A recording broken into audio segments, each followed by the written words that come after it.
హత్య కేసులో నిందితుడు ఎమ్మెల్సీ అనంతబాబును రాజమండ్రి పోలీసులు అరెస్ట్ చేశారు. డ్రైవర్ సుబ్రహ్మణ్యం హత్య కేసులో వైసీపీ ఎమ్మెల్సీ అనంతబాబును రాజమహేంద్రవరం కోర్టు ప్రాంగణంలో పోలీసులు ఈ రోజు శుక్రవారం అరెస్ట్ చేశారు. ఆయనను అరెస్ట్ చేయడం ఆంధ్రప్రదేశ్ రాజకీయాల్లో చర్చనీయాంశంగా మారింది. ఈ కేసు మొదటి నుంచి వివాదాస్పదంగానే కొనసాగుతోంది. తాజాగా బెయిల్ రద్దు పిటిషన్పై విచారణకు అనంతబాబు, ఆయన భార్య లక్ష్మీదుర్గ కోర్టుకు హాజరయ్యారు. ముఖ్యంగా కోర్టు నుంచి బయటకు వచ్చిన వెంటనే పోలీసులు అనంతబాబును అదుపులోకి తీసుకోవడం తీవ్ర చర్చకు దారితీసింది. డ్రైవర్ సుబ్రహ్మణ్యం హత్య కేసులో ఇప్పటికే అనంతబాబు బెయిల్పై ఉన్న విషయం తెలిసిందే. అయితే ఇటీవల ఆయన సాక్షులను బెదిరిస్తున్నారని ఆరోపణలు రావడంతో కోర్టులో బెయిల్ రద్దు పిటిషన్ దాఖలు చేశారు. ఈ పిటిషన్ విచారణ సందర్భంగా పరిస్థితులు ఉద్రిక్తంగా మారాయి.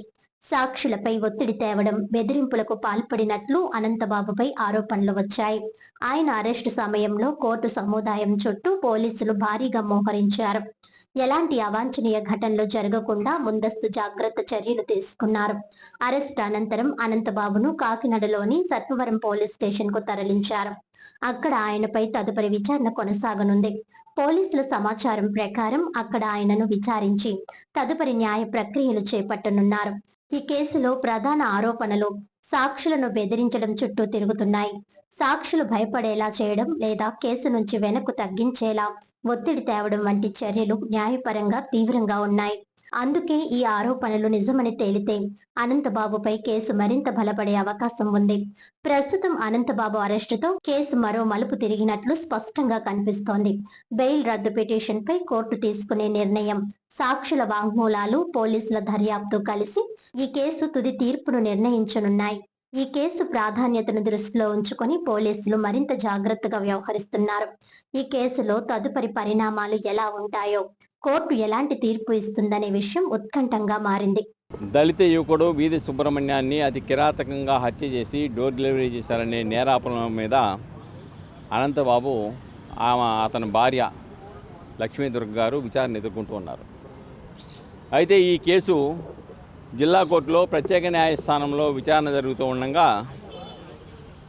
జరగడానికి సిద్ధంగా ఉండగా ఆ సాక్షుల్ని కాకినాడలో ప్రభావితం చేయడానికి, భయపెట్టడానికి, తప్పుడు సాక్ష్యం చెప్పడానికి, అలాగనే ఒక్కొక్కరికి ₹1,00,000 చొప్పున క్యాష్ను ఇచ్చేసి, బలవంతాన్ని ఇచ్చేసి, చెప్పకపోతే తీసుకోకపోతే మిమ్మల్ని చంపేస్తామని బెదిరించారని వాళ్ళు ఫిర్యాదు ఇచ్చారు సర్పవరంలో.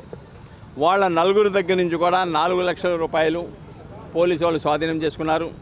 అలానే ఎవరైతే ఇది పరిష్కారం చేసి సాక్షులను ప్రభావితం చేయాలన్నారో ఆయన కూడా 4వ ముద్దాయి.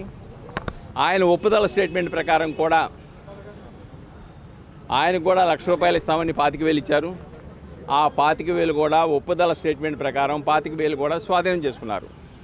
ఇదంతా అయిన తర్వాత అనంతబాబు గారిని A1 మొదటి ముద్దాయిగా పెట్టి మరొక 4 మీద కేసు నమోదు చేశారు. ఆ కేసు నమోదు చేసి దాని మీద అరెస్ట్ చేయడానికి వెళ్తే ఆయన పారిపోయాడు. తర్వాత ఈరోజు వీధి సుబ్రహ్మణ్యం కేసు ఏదైతే ఉందో అది ఇక్కడ విచారణ జరుగుతోంది. ఈ విచారణలో ఈయన దొడ్డిదారిని వచ్చాడు. వచ్చిన తర్వాత వాయిదా పడిపోయింది. వాయిదా పడిపోయిన తర్వాత సర్పవరం ఏదైతే కేసు నమోదు చేశారో సాక్షులను బెదిరించారని, వీధి సుబ్రహ్మణ్యం హత్య కేసులో సాక్ష్యం చెప్పొద్దని ఏదైతే బెదిరించారో ఆ బెదిరించిన దానిలో ఆ కేసులో అరెస్ట్ చేయడానికి వచ్చారు. వాయిదా పడిపోయినప్పుడు కూడాను వాయిదా పడిపోయిన తర్వాత ఆయన బయటకు వస్తే అరెస్ట్ చేస్తారని అక్కడే ఉన్నాడు. చివరికి ఇప్పుడు బయటకు వచ్చారు.